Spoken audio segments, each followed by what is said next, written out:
السلام علیکم ورحمۃ اللہ وبرکاتہ۔ بنگس کی وادیوں میں کھونے کو دل چاہتا ہے، بنگس کی وادیوں میں کھونے کو دل چاہتا ہے، تیرے ساتھ ہو، تیرا ساتھ ہو تو پھر سے لوٹنے کو دل چاہتا ہے۔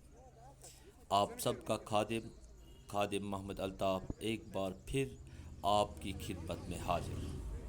بنگس کی حسین وادیوں میں گم ہونے کو گیا تھا، پھر دنیا کی رنگینیوں نے واپس موڑ کر لے آیا۔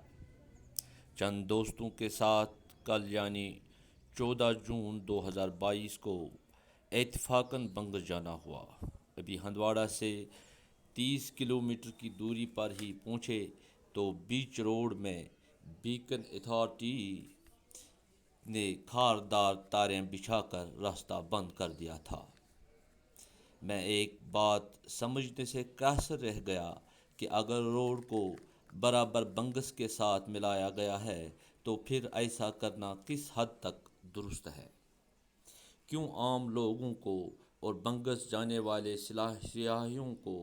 سیاحوں کو مصیبتوں اور پریشانیوں کا سامنا کرنا پڑتا ہے؟ میں مقامی ایڈمنسٹریشن سے مؤدبانہ گزارش کرتا ہوں کہ ایسی رکاوٹوں کو جلد از جلد دور کیا جائے تاکہ عام بچے، بوڑھے، عورتیں اور جو بھی بنگس جانے والے لوگ ہیں ان کو مزید مشکلاتوں کا سامنا نہ کرنا پڑے۔